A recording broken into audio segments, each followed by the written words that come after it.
since it's a part of our like brand, I feel.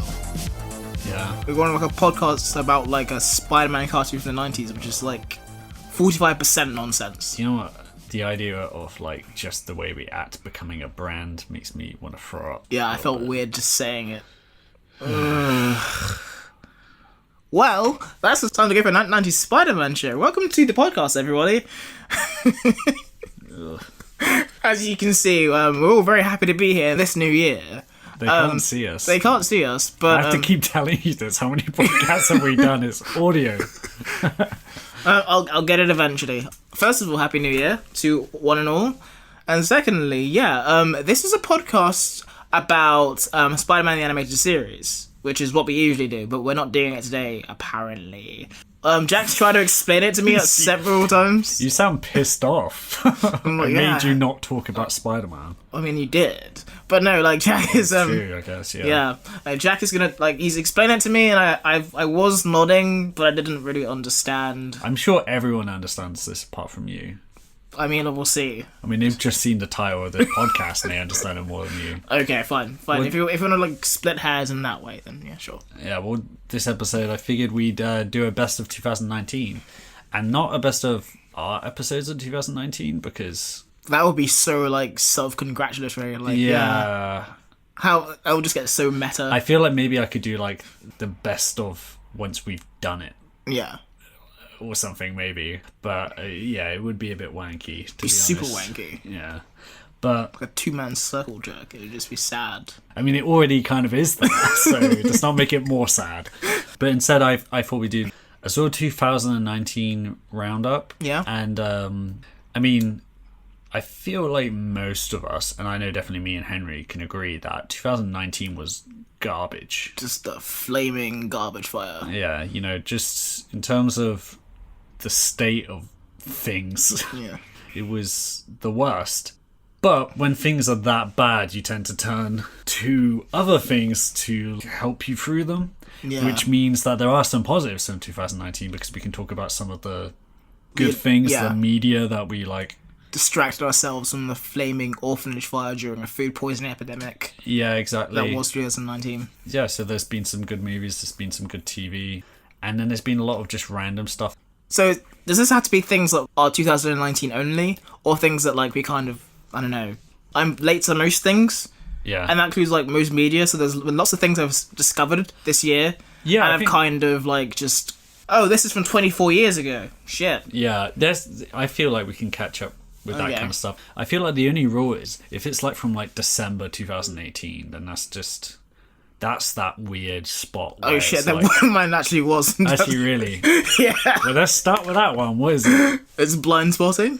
Oh, Blind Spotting. Blind Spotting is great. Blind Spotting is a fantastic movie. And, like, it was one of those things where everyone kept telling me about it, and I was like, sure. And I just didn't get around to it until, like, I was talking to a mutual friend of ours. And he was saying, yeah, you should watch Blind Spotting. And I was like, oh yeah, I would have wanted to watch that for the last, like, 11 and a half months. And then I did. So effectively about this guy who, like, watches, like, a black guy get shot by the cops. And it's just effectively, like, his PTSD with respect to that. And as well as that, just, like, an insight into how black people are perceived in modern America today. Yeah, because then he's on probation. He's got a few days left. He can't step out of line. But then he's got a white best friend who is a very close friend, but at the same time there's things he can get away with because of his whiteness that Colin can't, and there's like they explore like a lot of these really heavy issues, but it's really fucking funny. For the first like half of it, it's like an actual comedy, and there's a point where something happens, and from that point on it just like, first of all, it elevates it to like incredible status, but you're like, holy shit. Yeah. And then you're like almost exhausted by the end of it because there's just so much going on that's just so emotionally affecting. Yeah, there was definitely like for me, I felt very like, when I was watching it, it was very much like, it felt like he was speaking to me, like as in our generation, our general age group. Yeah. It was speaking and making fun or exploring a lot of these issues that are very specific to our time, which was kind of really exciting about it. And it does, I think it holds up on a rewatch, but that first time you watch it is really like blows you electrifying. away. Yeah. So the first on our list of the best of 19 It's from 2018. It's the end of 2018 is a good start. Yeah. Like, it's gonna get, like, worse. I don't think in terms of media consumed in 2019, I was gonna talk about Sorry to Bother You, but I didn't watch that in 2019, so I can't talk about it. Yeah, also, like, if we gotta spend our entire episode specifically talking about 2018. We could. There's a good... Well, I feel like if we were, we'd have to go hard on that to the point of, yeah. It would have to be a bit we did. Yeah. But no, so let's go back to 2019. Well, I mean, I got a link from that because there's a movie that's superficially similar to Blind Spotting, one of my favourite movies of this year. Well, it's not this year anymore because it's 2020 now. What would have been last year? This is confusing. Yeah. Most people record this kind of stuff in 2019, put it out at the end of 2019, but we're recording it in January 2020, and it's going to go up hopefully by the end of this month. Hopefully by the end of this year. Who knows what's going to happen? Let's do it in December 2020. Yeah. So yeah, what about the year before that? How great was that? Like, God. Whatever's going to be the most confusing. Yeah. But this year, or a few months back, really, there was a movie called The Last Black Man in San Francisco. And it was excellent, and it was dealing with a lot of these sort of similar issues of gentrification, which is covered in Blind Spotting to a degree. It's like a subtext almost. Yeah. Last Black Man in San Francisco, though... San Francisco is like a big problem with gentrification, isn't it? Like, yeah, and this is based on a real story of a guy called Jimmy Fails, who stars in the movie playing himself. Sure. Hasn't acted before, but somehow gave one of, if not the best male performance of 2019. Yeah. He's fucking great. Also, first-time director Joe Talbot, but somehow just this incredible directorial debut. Basically, Jimmy's family used to own this sort of beautiful house in San Francisco, but at a certain point in his past, like when he was a child, they ended up losing the house, and then now it's owned by different people, but Jimmy, the movie kind of like starts with him being caught by the current owners because he's like painting it, because he wants to make sure the house is kept, and they're not doing a good enough job, and they're like, get the fuck out of here, what are you doing? And he's like, I'm making your house look better. Yeah. You gotta take your own fucking house. But a lot of it is just him and his like friend just sort of almost aimlessly going around San Francisco, and it's dealing with all these gentrification issues, but it's very funny and it's very poignant, and it's also not like the morals of it aren't that simple. Okay. Like it makes a point to like show the nuance of all this stuff. Like there's no real like evil intent in anything that's happening. It's just like a tragedy unfolding, and there's even a thing of like showing how in these certain areas of San Francisco all the black people were forced out over the years, but who were there before the black people? It was the Asian immigrants who were forced out during like wartime and went to internment camps, and so it's like it's a very complicated subject, but they kind of do it in a really kind of beautiful, interesting, funny way. It's not funny in the same way Blind Spotting is. I didn't think it would be. It's way more like an actual just like regular drama, but it's really fucking good. Mm-hmm. Blind Spotting is more like vibrant. It's worth saying about Blind Spotting, they will rap during it. There's and like sometimes it's kind of like the characters are rapping, and sometimes it turns into like almost like a music video for a second, and it kind of goes in and out of that. It took me a while to kind of like not adapt to it, but kind of go like, ooh, does this work? Yeah. And then it pays off really, really well at the end, and you're like, oh, that's why they're doing this. Yeah, it's because Daveed Diggs is the best. Yeah. And you got next to him, you got like Macklemore Light or whatever, and it's just he was really good in the movie, but he just reminded me a lot of Macklemore the whole way through. Yeah. I don't want to talk about Macklemore. That's like a 2013 podcast. So, one thing we both saw, which was like, actually we've done like a little bit of a podcast on it before, was Avengers Endgame. And I think it may be a bit of a stretch to call it like one of 2019's best, but it was one of those like movies, one of those events which may never be repeated in the same way again. Yeah. And I think it deserves to be talked about. Yeah, it's definitely a significant movie. For me, I think the fact that it didn't live up to what I wanted it to be has like made it kind of significant in a different way. For me, it's almost like the MCU bubble like bursting.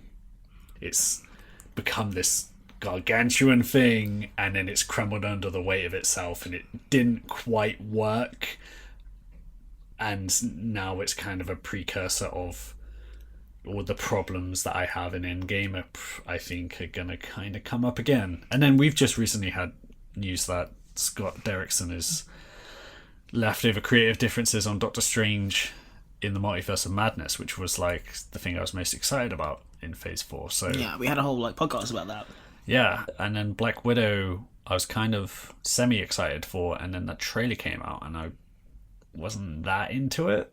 I got like a big meh, yeah. Yeah, so I'm starting to like wane a bit, and I think Endgame for me is kind of like a subject which doesn't inspire much enthusiasm from me anymore.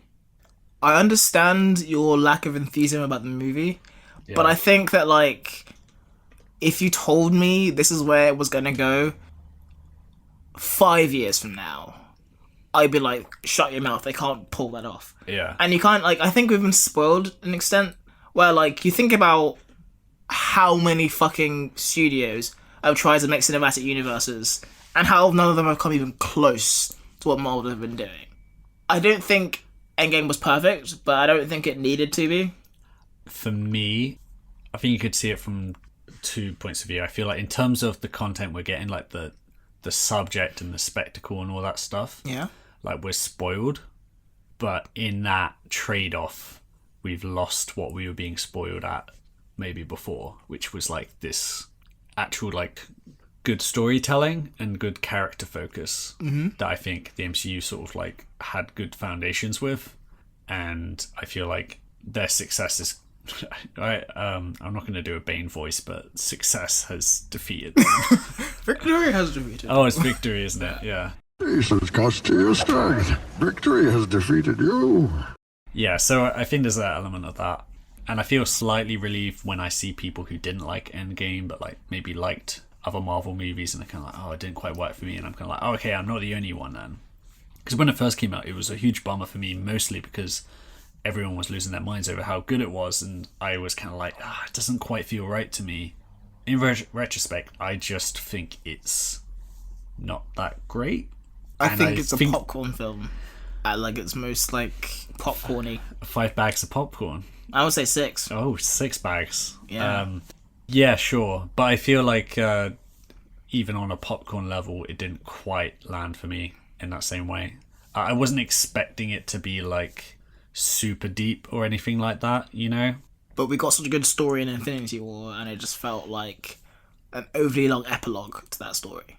I feel like it spent too much of its runtime trying to surprise and subvert expectations and sacrificing things in the meantime. And I also think that, for me, it's kind of made me reevaluate the Russo brothers as directors, because there's things about them I like, but also there's a lot of, just as filmmakers, when I'm watching Endgame, I don't think it's well directed, and I'm not, and I like the stuff I like about Infinity War, but I don't think that comes from the direction.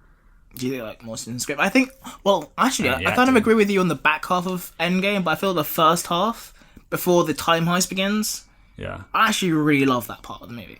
I think, to be honest, it would be a lot easier for me if it was more straightforward, like, oh, this whole movie didn't work for me, or something like that. Yeah. But it's just like a hodgepodge of things I really liked and things that I didn't like.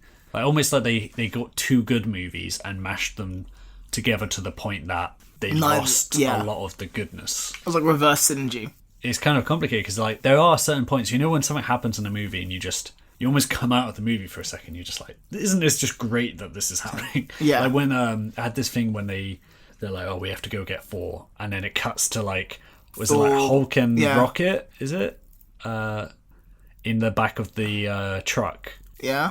And they're like driving down to like the new Asgard, yeah. And I was just like, what a like a nice little progression to this. What great world building, and like we're all going on this kind of almost like a mirror to the original Avengers of bringing them together, and it's like, where are they all now? And it was just like this kind of, it felt really fresh, and I was like, oh, this is kind of nice. And then there was other points when it felt like the opposite of that, where it was just like aggressive spectacle. Yeah, or just like, we're just doing this because it's cool, or because fan service. Fan service, or like trying to surprise people, even if like it doesn't make sense for a character to do that. Or and I was definitely put off by Tony Stark doing a speech at the end, which was just very transparently them patting themselves on the back for pulling it off. And I think that's a bit cringy anyway, but the fact that they did it on top of a movie that I wasn't 100% into made that moment so much worse. Because like the first Avengers is full of meta commentary. Yeah. About like, there's no way you can put these people together and make this all work. And like the fact that it works kind of makes the movie better. But I think that's the point with like that movie, Avengers is probably the best of the MC movies, like full stop. Yeah. And if Endgame was a better movie, I think you could have gotten away with it. Yeah. I don't know if I have done much to say about Endgame anymore. I feel like I should have more to say about it, which is part of the confusion of it, because I just don't think... I don't think people are going to remember it. Like, people forget it's the highest grossing movie of all time at this moment in time.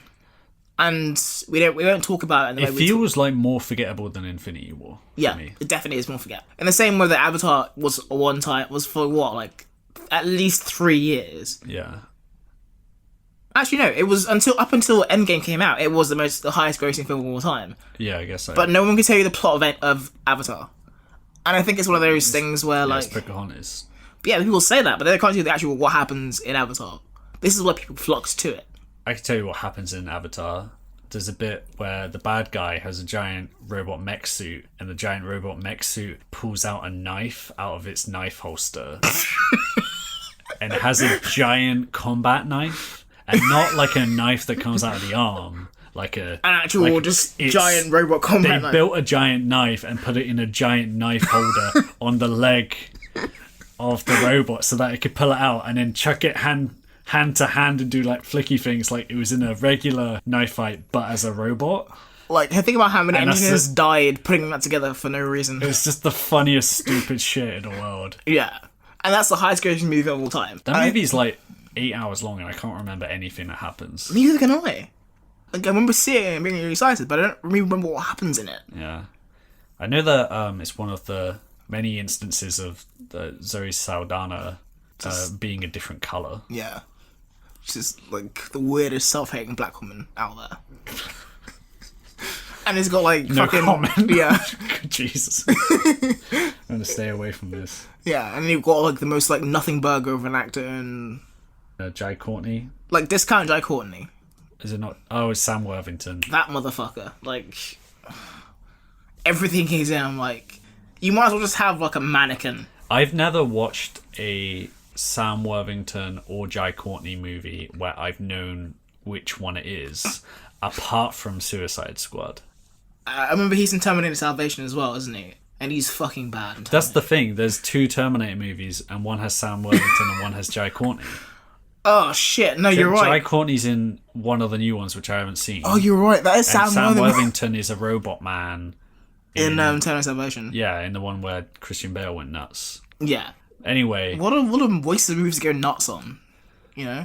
Anyway, just in case everyone was wondering, this is our best of 2019, in which we discuss the Terminator sequels and.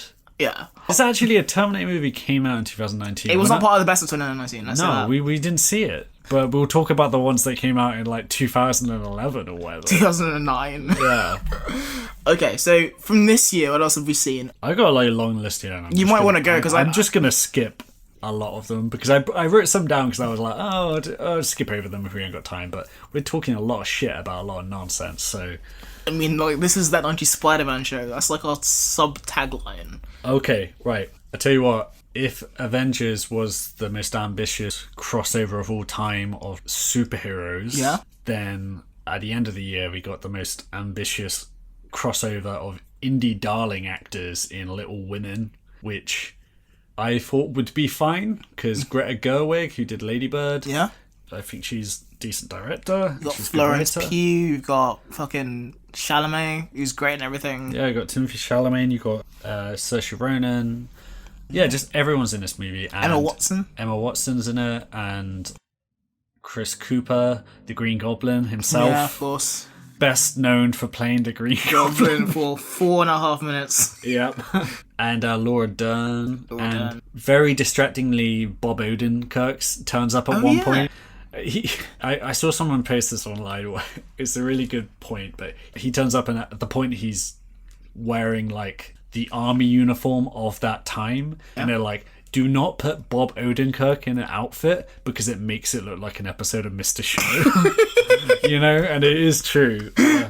Because he turns up, and I think he's a great actor, but as soon as he turned up, I was like, I can't take the scene seriously anymore. Yeah, I can't take. Well, he's an excellent actor, but you can't take him seriously. Even in like something like I saw The Post, and he's great in The Post as well. But I don't know, isn't it? yeah, he's one of the journalists. He's really good, but it's like so like transparently Bob Odenkirk. You can't really dig it. You know what I mean? Little Women came out on like Boxing Day or whatever, but Yeah. it was like a late entry, but like it's proper in my top 5 of the year. It's really fucking good, and it's kind of like a sort of genre which I'm not really interested in. Like period dramas. Yeah, and it kind of like a romance. It's never been something I've been kind of interested in, but everyone in it is just so fucking good, especially Timothy Chalamet and Florence Pugh. Also, Florence Pugh was also in another one of my top 5 movies this year, which was Midsommar. Which... It's like The Wicker Man, but good. Yeah, well, the original Wicker Man's good. True. Yeah. I haven't seen the Nick Cage Wicker Man. I think that's definitely like a drunk show we have to do. Yeah, but this one is just great. It's very simple, and it's like one of those movies where you kind of know exactly what's going to happen for the most part, but the writing is just so good, and the acting is so good. The cast is really good as well. They got Jack Rayner, who's in like loads of random like small roles, but I really like him. He was in this really good movie called What Richard Did, which was made by the guy who did Room. Not Tommy Wiseau. No, not Tommy Wiseau. The other Room. Oh, just Room, not The Room. Yeah, no, the Brie Larson Oscar. Oh. But anyway, okay. that director made a movie. Oh, Jesus Christ. That director Sorry, guys, Jack's hitting puberty over here. made a movie called What Richard Did with Jack Rayner. Jack Rayner's great in it. He's in this. He's great in this, playing like just a dirtbag boyfriend, basically. Excellent. Florence Pugh is amazing. It's got Will Poulter, you know him? Oh, weird looking puppet dude. He's also Puppet dude? He was a bit like a puppet. He was like an evil puppet coming to life. I mean... He's in Detroit, right? Yeah, he's in Detroit. He's great in Detroit. Yeah. I don't... He looks like a weird puppet man. Yeah, you're kind of right. I don't know why. It's like when people say that kid Josh Hutcherson looks like Squirtle. Yeah. You know, and then you're like, I mean, he doesn't look like a turtle, but when you look at those photos side by side, he looks like a little cartoon water turtle. Yeah, you can't argue with it. But no, yeah. like Will Poulter, like you could play like, do you know those Goosebumps movies? Like you could play like Slappy from one of those. Oh, the ventriloquist dummy. Yeah, that shit. Like whatever that original episode, that fucking scared the shit out of me when I was a kid. puppets are just generally terrifying. Yeah, that really freaked me out as a kid. It's scarier than the ventriloquist dummy episode of Buffy for some reason. Shit, really. Yeah, but anyway. Also, it's got William Jackson Harper in it. Chidi from Good Place. Yeah, exactly. And they're all just like so good in it, and it's a really interesting movie about like relationships and grief and all this stuff. And moving on from that, we also got one which I know you saw, which is Knives Out. Love Knives Out, yeah. Yep. I think it's one of the best casts of the year. Uh-huh. And you look through this entire cast, not everyone gets a chance to actually like shine, but they all, like, whenever there's screen time they have, they fucking nail it. And you just, this family is so shitty and lived in, you're like, I know a family like this, and fuck them, but also they're great. It's just so entertaining, but it's got like a message to it. I feel like there's politics to the movie, but it's not like beating you over the head with it. No, it's definitely about something. It's like a metaphor for like immigration. Even when they, like, the family themselves, like, they could have made it just so that this very like right wing Trump supporting family. Yeah. and they could have gone hard on that stuff, but instead they even kind of like had them have arguments between themselves like that at the party, and the actual family are arguing between themselves about politics, and they're on different sides, and some of them are more left wing. Yeah. But the point is that they're all hypocrites. Yeah. And it's kind of getting to the root of what the movie's saying about things. But beyond all that subtext stuff, it's just like funny and entertaining. Yeah. And it has twists and turns, and like I was going into the last 20 minutes, I'm like, I don't know where this is going. I feel like everyone I know who's seen this is just coming back, like really enjoying it, you know? Yeah. It's like Ryan Johnson at his best. Mm-hmm. We can talk about The Last Jedi at another point, but I feel like... If we talk about Last Jedi during our best of 2019, I will blow my brains out. And I like The Last Jedi, and I still just don't want to talk about it anymore. We're going to have to talk about Star Wars at some point. Let's just talk about Star Wars now, fuck it. Okay, Rise of Skywalker. This is no longer the best Star Wars people. Yeah. Fuck Rise of Skywalker. Yeah. Like... I didn't see it. Yeah, so you're good. Let's say there's no spoilers, because Okay, so... in general, let's do no spoilers. Okay. Just in case people... Wow, I guess if people care about Star Wars spoilers, they would have seen it. I think I'm an outlier. I feel like you dodged a bullet. But what I will say is that you know a good Star Wars film by like how like expository like the opening crawl is. And this is just plot shit that happened off screen. There's 3 paragraphs, and they all give you like information that you didn't know going into the film, and it wasn't in The Last Jedi. By the end of the crawl, I was like, "Fuck this movie." Why didn't they? Why didn't they just like go, "Fuck it, we're doing an episode 10," and then just, if they wanted to course correct so much and they wanted to change so much, why not just like, why did they have to be a trilogy? I think everything has to be a trilogy now, and that's just like a different issue of just people. But people would pay to see it, and if this was bad, but there was going to be an immediate follow up, people would be more forgiving of it. So even from like just a money point of view, like why not? And also, Roman numeral an X looks cool. Is it X? Yeah, just ask Jason. Yeah. It worked for Jason Voorhees. Yeah. Why not whoever this the Lego people in this movie? Oh my god, I wish Lego people. Yeah. But no, like the thing with the movie is that it's spending 70% of its runtime trying to apologize for The Last Jedi. Right. And the other 30% is fan service and exposition screamed out. And I guess if you're someone who didn't like The Last Jedi, you were like, I want to move on to something new rather than just trying to fix it for the whole movie. And if you liked The Last Jedi, you're like, why are you apologizing? I liked it. Yeah. So everyone loses? Everyone loses, apart from like the people who couldn't be pleased in the first place. It's the nice guy of movies. The nice guy TM of nice movies. guy TM of movies, yeah. You know, in the sense that like, it's really insecure about what it is, and it spends its time, rather than trying to like, get you to like it, it spends all its time trying to tell you like things that you think you want to hear. Right. So the big twist at the end, which I'm not going to reveal, is fucking dumb. But it's the kind of thing that like people on Reddit thread were kind of saying, I'm like, wouldn't this be cool if it happened? Yeah. And then you're glad when those things don't happen. Yeah, because they're like, that would have been fucking stupid. I'm glad they didn't go for that, but they did. Yeah. And like, but this point, Carrie Fisher's have been dead for 4 years, and every time you're on screen, you're like, just let her die. For the love of God, let her die. I saw something online where they just like reused a shot from Last Jedi, but then just put different dialogue over it. Yeah, it's depressing, and that's not if they like. It's a weird situation to be in, though.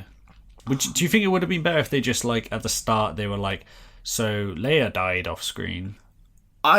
People would have complained, but honestly, like they should have killed her in The Last Jedi. That's my feeling.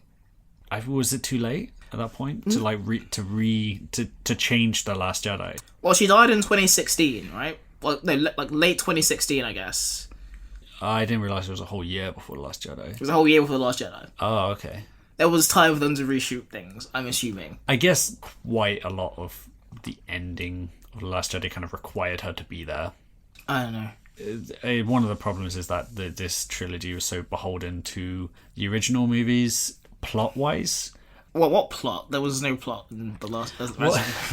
Well, you know what I mean. Like, it's obsessed with the iconography of Star Wars and what the things that people attach themselves to, but not like what those movies were kind of about.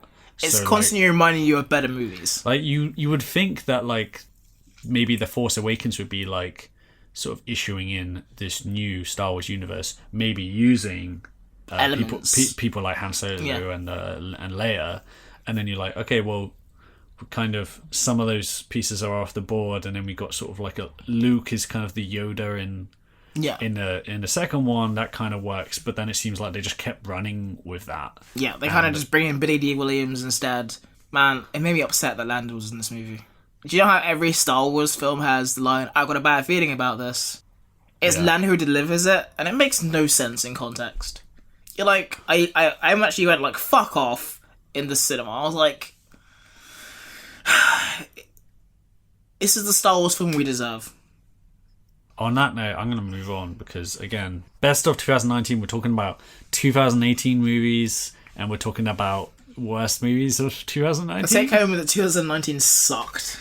Oh, I do actually have a good one from 2019. Oh, yeah. Which was Jordan Peele's Us. Oh, yeah.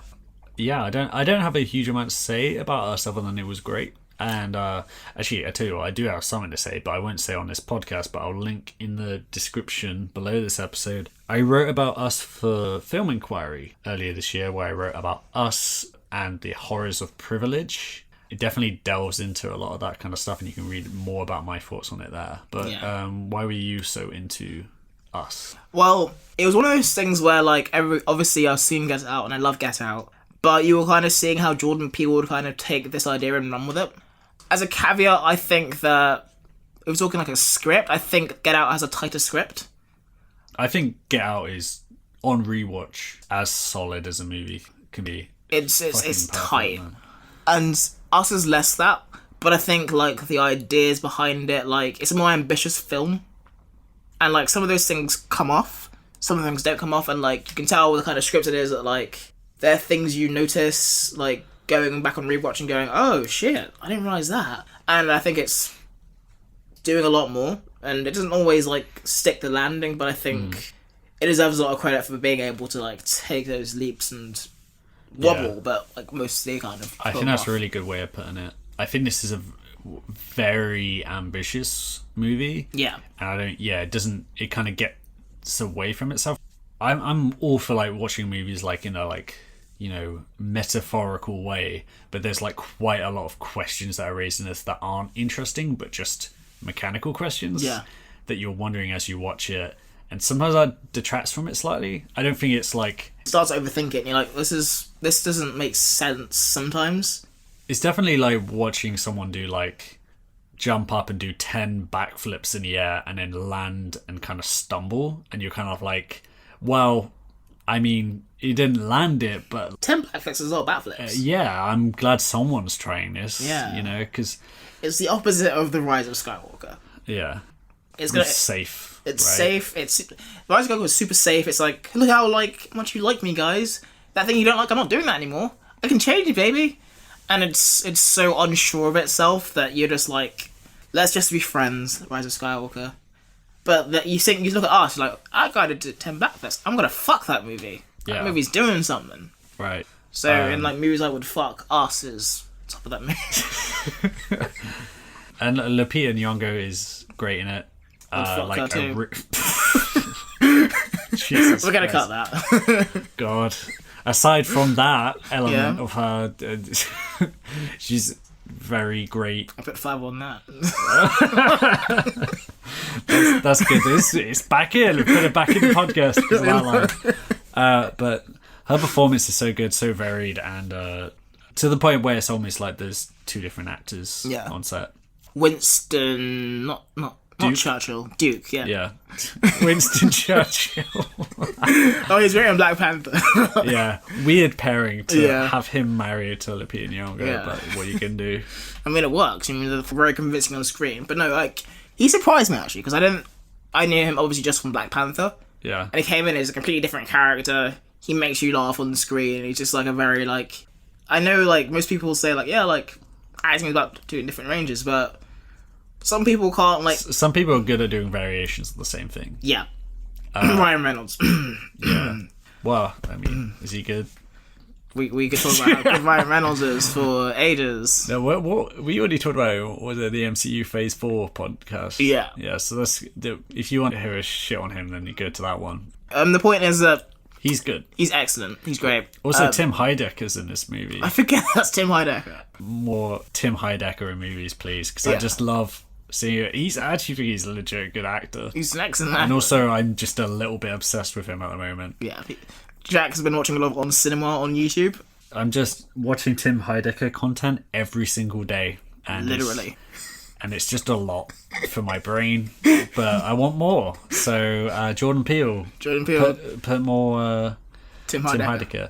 But yeah, Us, I don't think it's like a perfect movie in the same way that like Get Out was, but I really like that he has the freedom to do this weird shit, and I would happily watch a bad movie that was as ambitious as this than like all these like paint by numbers, like crowd pleasing fans. Or see something that's like quite good, but I've seen it a lot before. Yeah. You know, and that's the same thing with Knives Out as well. It's just like seeing these kind of mid-budget, interesting visions on screen is just like so much better than watching just infinite low-budget indie movies, Oscar bait, and then blockbusters, and those being the only like 3 levels. Is it something with actual artistic merit? I don't know, just something interesting about it. Someone's having fun with it. And trying to like do something.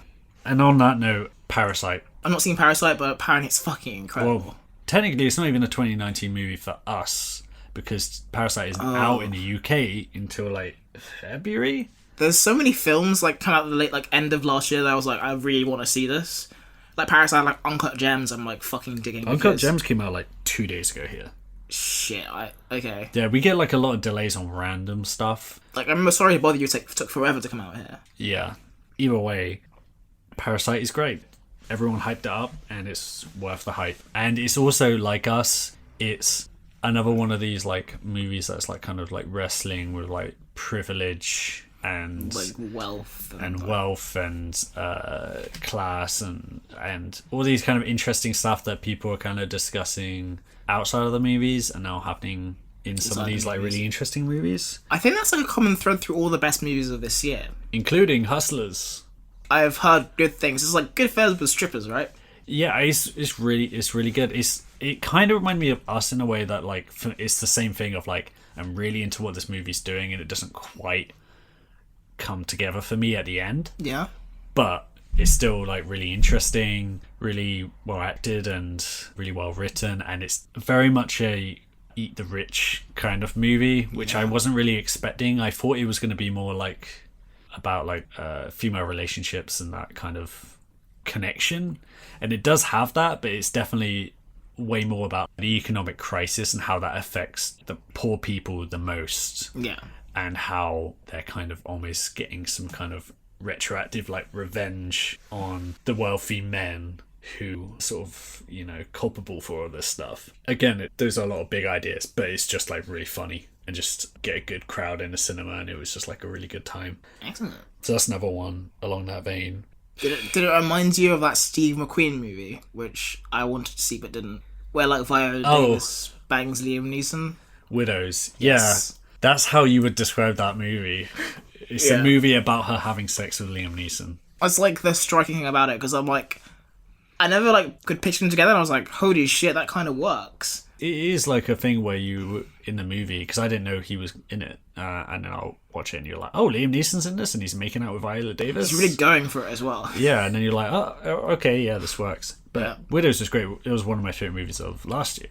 Was that last year? Yeah, that was 2018.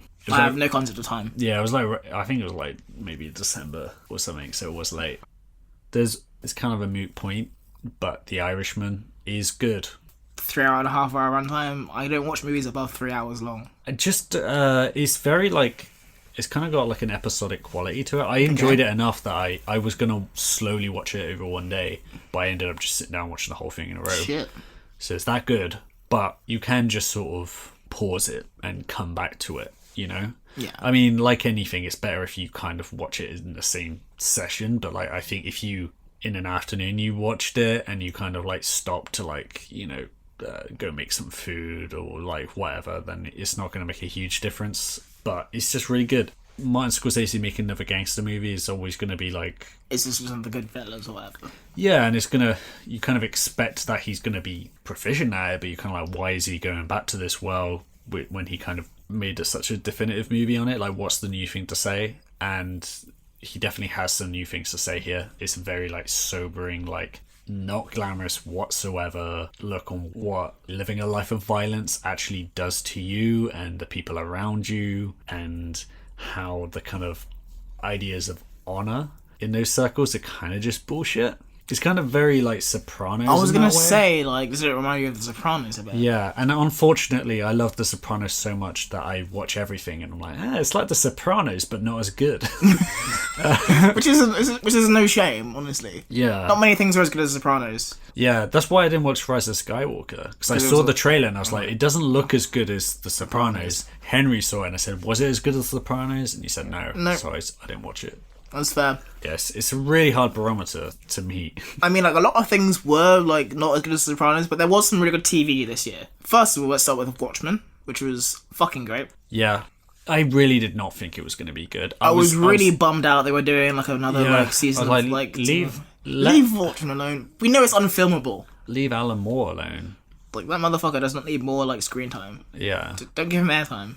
That guy, he's just... You're just proving him right, you know. And I never read those... they did those spin-off Watchmen comics that I never read, and I heard they were pretty bad, and I thought, there's no way you can do this. But I was kind of relieved in a way that they were... They kind of didn't, like... They referred to the source material, but they were very quick to kind of go, like... They kind of continued it without, like... In the same way that Rise of Skywalker just did the same thing again. They were very quick in Watchmen to go like, well, this happened. We're going to treat this as canon, but this takes place in a different universe. It's 30 years in the future.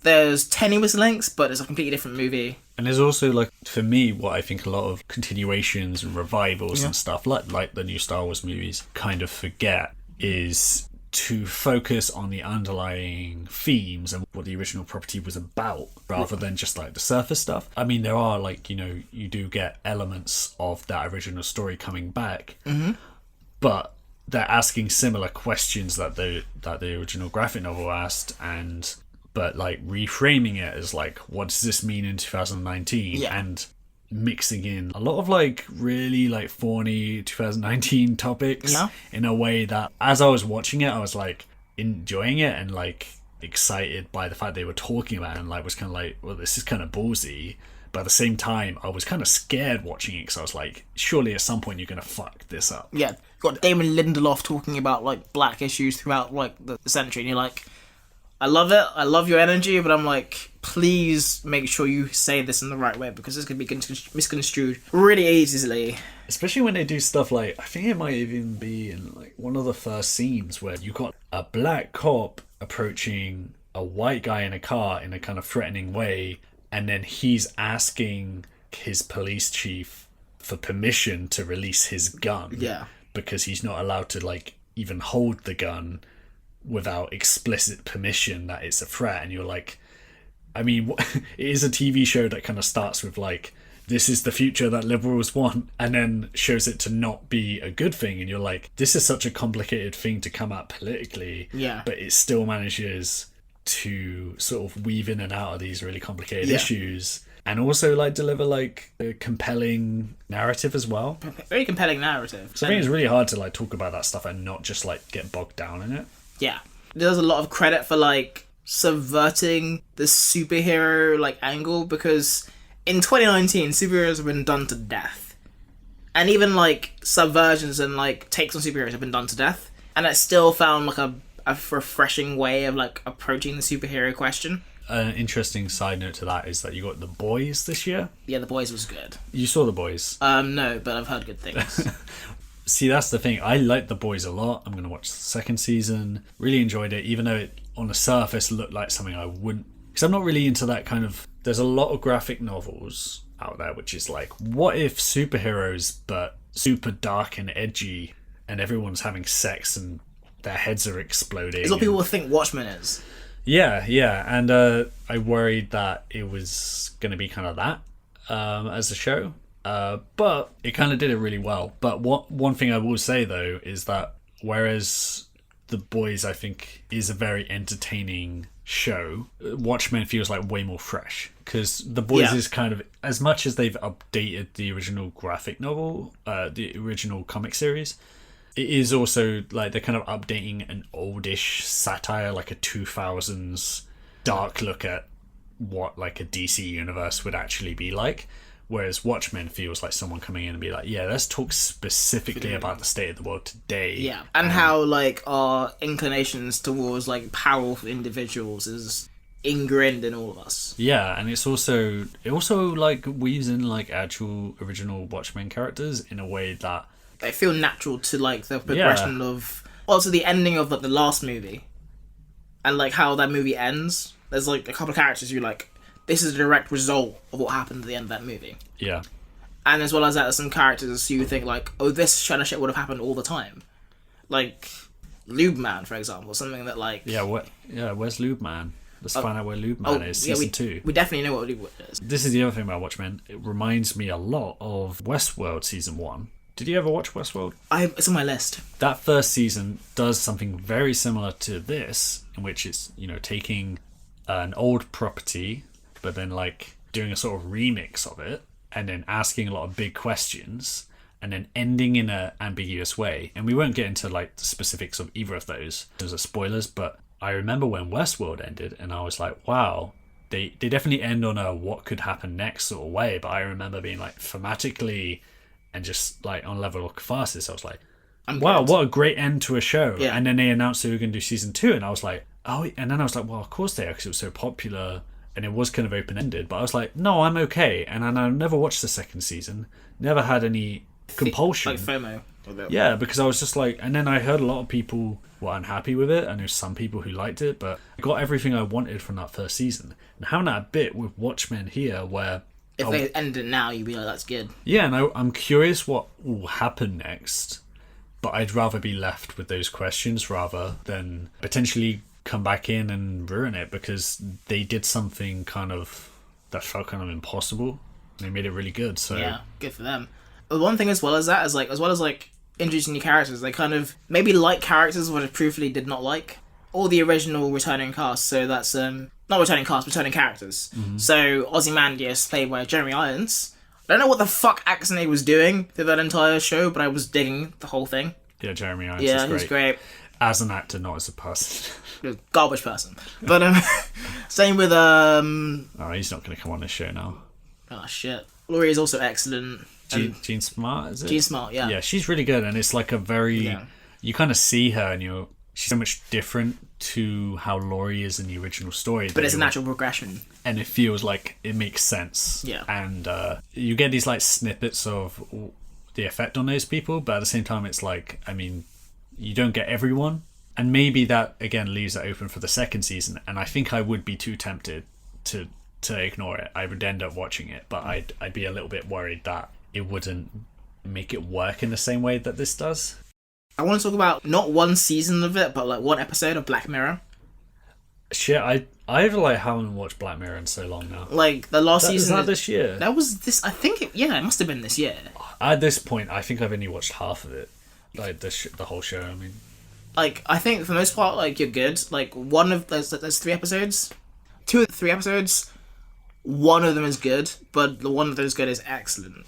And I'm not going to spoil it for you, but it's about like this virtual reality game.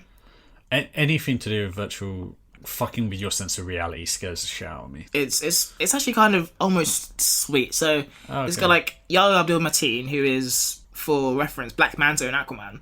Yeah. He's him with Anthony Mackie, from not Captain Falcon.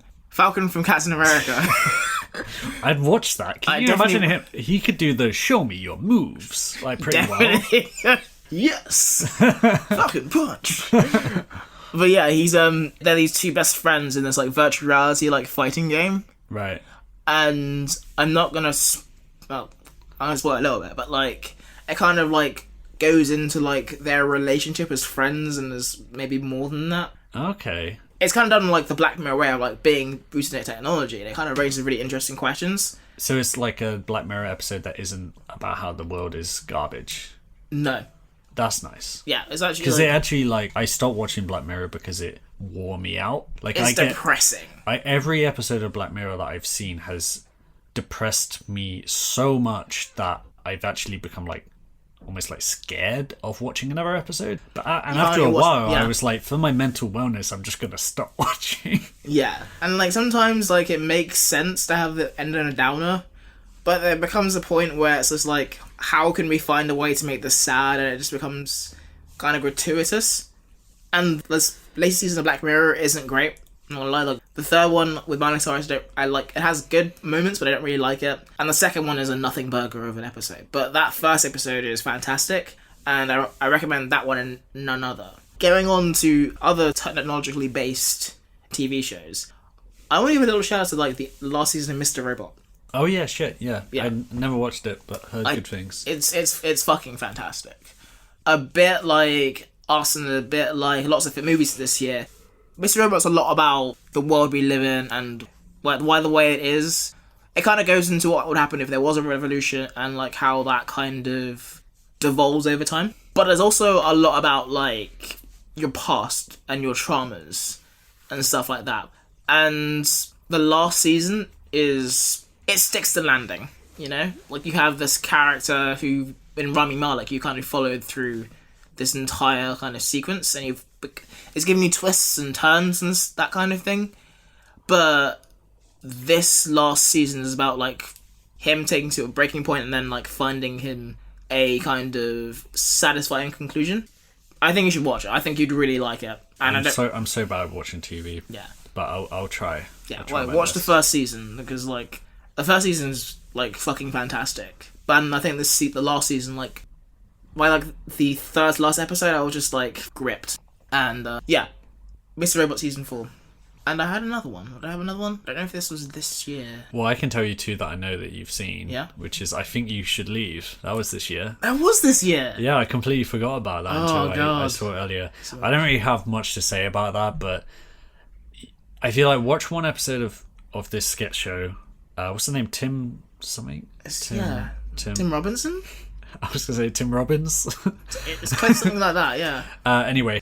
It's a very specific sense of humour. Yeah, you watch that first episode, you're either going to like it or you're not. Like, you're going to hate it or you're going to love it. I know people who watched it and were like, I did not laugh once, and you're like, yep, not for you. It's such a specific style of stupid humour that it just...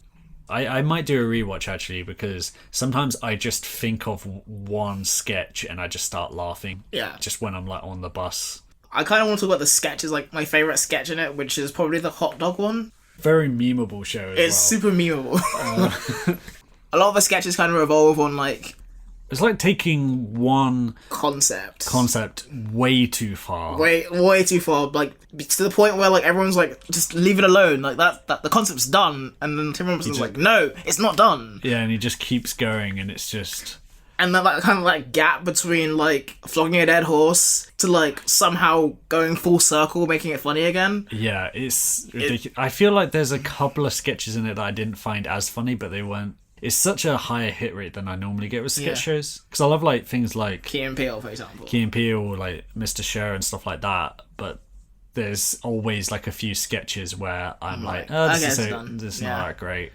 It's definitely a show that I think resists description. Yeah. I couldn't explain it to you, even if... I'm trying and I can't explain it to you. Also, on the sort of kind of comedic spectrum is Bojack Horseman season 6, part 1. It was talking like shows of the decade. It's right up there. Yeah. It's... I know a lot of people who have gone like, oh, no, that show wasn't very good because they watched the first half of season 1. And my recommendation to you, if you're one of those people, is watch the end of season 1. Yeah. Trust us on this. And just... It never clicked for me until season 2. But then when I've gone back and watched season 1, I've now loved that. I've actually gone back and rewatched this show like 4 times now. There's a lot going on. It's very funny, but it's funny in like... There's some really excellently set up clever jokes that are like clever in the same way like maybe like a 30 Rock joke is or clever. Arrested Development joke. Yeah, or an Arrested Development jokes where it's like very layered. But then there's also Lots of like stupid animal jokes. Yeah, just like puns and the silly humor, but then on the background of all this, there's extremely on-point discussions of mental illness and trauma and Just like the shitty things that sexism. people do. Yeah, and it's just It's like a very human show. yeah, there's just so much going on in it. In fact, like I spoke about the way it evolved in an article I wrote recently for The Verge, which I'll link in the description below. But if you've watched the most recent episodes of Bojack, then check that article out. Yeah. But yeah, a huge fan of Bojack, and it's definitely that feeling of like, I don't know if they're going to stick the landing with the final episodes, which are coming out this year. But I mean, it almost doesn't matter now because it's been so good up until this point. I trust the writers. Like, the writing's been on point for 6 long years. And I was reading something about like Raphael Bob Waxberg, who wrote Bojack Horseman. Yeah. He kind of told us like an anecdote of like, well, this could get cancelled at any time, so if it's going to get cancelled, just give me a heads up. And they gave him a heads up and saying, hey, you remember what you said? We're probably going to cancel Bojack Horseman. So he went into season 6 knowing it was his last season. Right.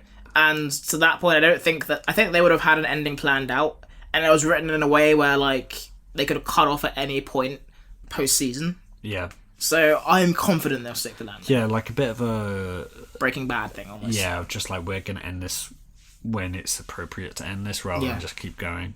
Yeah. So yeah, watch BoJack Horseman from, I think, halfway through season 1. I think is the point where like it actually starts. You kind of see what they're going for. Yeah, because you can watch it early on and just be like, oh, it's just another one of these many like streaming cartoon shows with like comedic talent that kind of are okay. They're just very meh.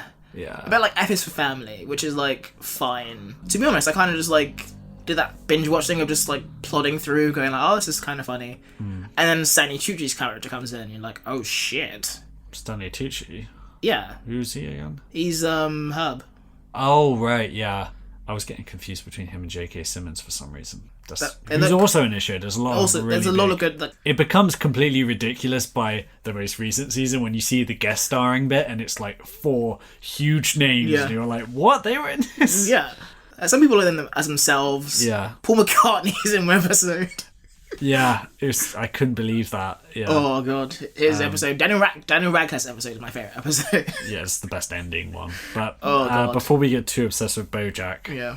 going back to movies very briefly, Yeah. because we've gone on for so long, I'm just going to summarize and say, as some other recommendations, Booksmart was great. Did you ever catch it? I didn't, but I really wanted to. You will love Booksmart. It's a great, like, I feel like every now and again you get like a proper good high school comedy. Like one every 10 years. Yeah, it's like the like Mean Girls or whatever, like where it's just Superbad, like maybe. cool, you get added to the canon, and this is one of Yeah. those.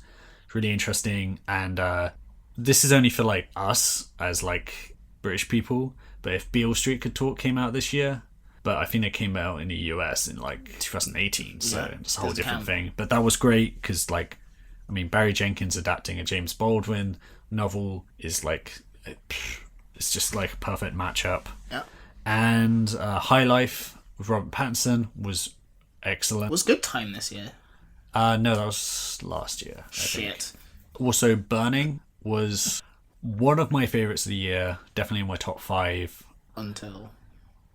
Wow, yeah, I'll get onto that in a second. But Burning was really good. It's a very strange movie. It's kind of long. It's kind of a really hard movie to sell because it's long and I can't really explain the plot very well. But it's based off a short story by Murakami, and Stephen Yeun is fucking crazy good in this as like this kind of charming rich guy who's slightly unsettling, but he just plays it like pitch perfect. Excellent. And the whole movie is just like beautiful, and that was my favorite movie of the year for a long time before eventually like it was not a top spot. I think by what I think is pretty sure my favorite movie of the year, which was The Farewell.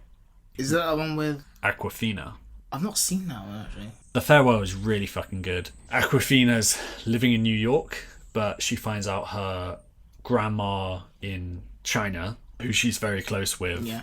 is dying. But basically the whole family find out that she's dying, but decide not to tell her because they don't want to upset her.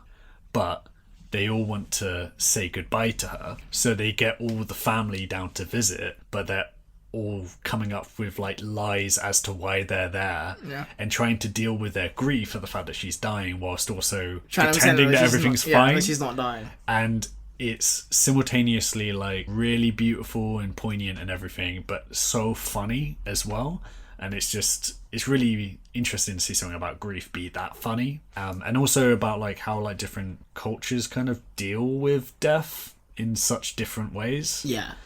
And that's just like, it was such a like wonderful movie, and I really want to see it again. And I think it's going to be pretty hard for me to find a movie in 2019 that I like more than that. 2020, you mean? No, I mean if I watch any, because there's 2019 movies I haven't got a chance to see yet. That's what I mean.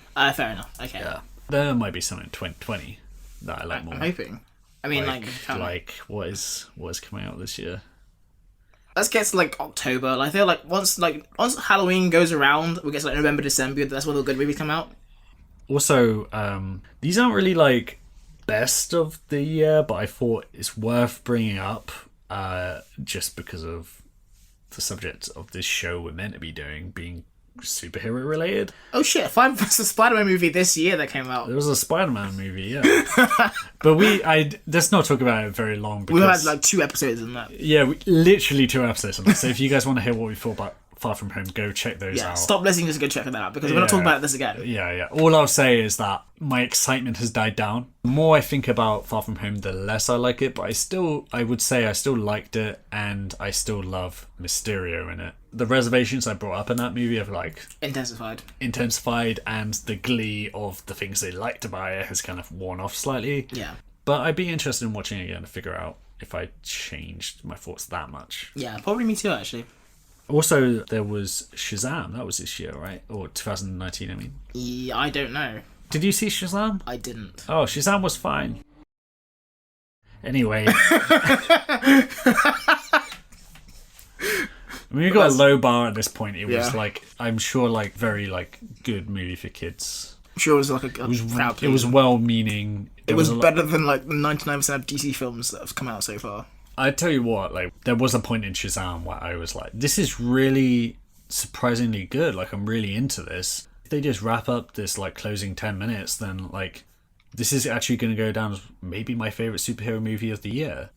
And then I looked at the time left, and there was 1 hour and 20 minutes left. Oh, shit. And I was like, how the hell is there that much left? And it just kept going. It just wouldn't it die. kept going, and diminishing returns, and just, it's not like a super long movie, but could have easily been like an 80-minute, 90-minute movie and been great, and it just kind of got away from itself a bit. Dead horse. I was surprised though that this year I eventually caught up on Glass, which I believe came out in like January. Yeah.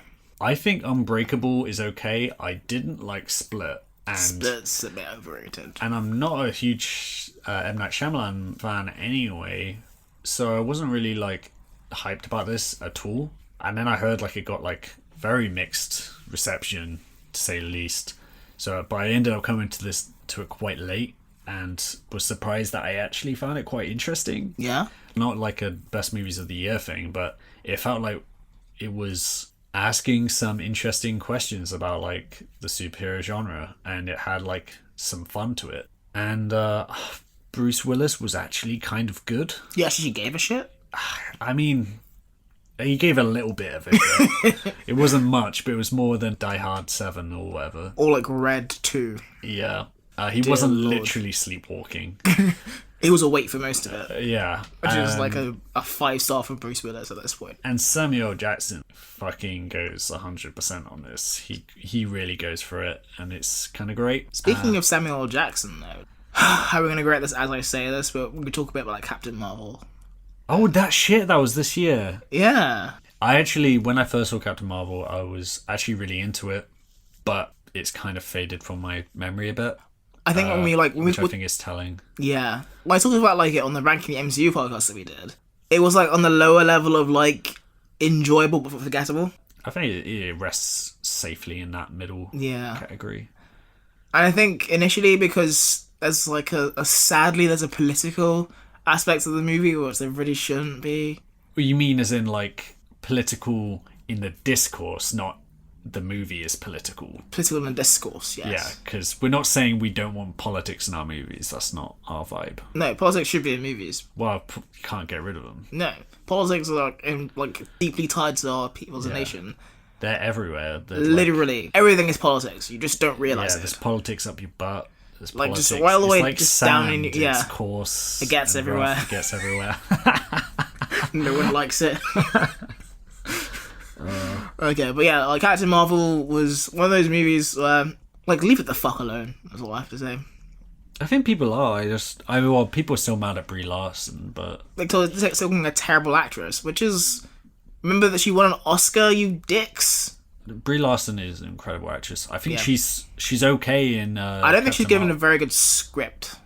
Yeah, that is kind of. It's very, for me, it's a very typical Marvel movie in that there's like it's mostly pretty good and there's some highs in it and it's just not that. It's not that memorable. No, I can't see people getting like so passionate about it. That's the thing. Like this and also Joker, were two movies where I was like, Did you see Joker? I didn't give a shit. I just was like, I didn't want to see Joker, but I felt like I had to for the sake of being part of the discourse. And then I just had this sort of awakening and I was like, I don't have to see movies I don't want to see. you're not getting paid to do any of this. Yeah, and then I didn't see Joker and then I didn't see Skywalker because I was just like, you know what, I don't feel like it, I'll catch them later. Yeah, so I don't have much to say about Joker really. No, like I wish I could say like It was exhausting to just even talk about that movie was exhausting. just on Twitter. 2020 resolution, spend less time on Twitter. for Dear me. God, yes. Yeah. Anyway, this was meant to be a positivity and love and best ofs. And this is the year when all three of those concepts went to die. Although I have one more movie to bring up. Yeah? It's not one of my favorites of the year, but it is another superhero played by Keanu Reeves. Oh yeah, We saw John Wick 3 together this year. we did. Yes. In fact, you saw all the John Wick movies this year. yeah. Can't believe it took you so long. I'm really bad at watching movies, but like John Wick 3 was like my favorite John Wick 2, I think. Yeah. But John Wick same. 3 was like there was some like the set pieces were the best in John Wick 3. I'm still thinking about that. Like, Dogs. The dogs. Yeah, Halle Berry and the dogs. Halle Berry and the dogs. I know the the- knife fight. The knife fight at the start of John Wick 3 is so In fucking the library. good. No. The one where he's throwing knives at people.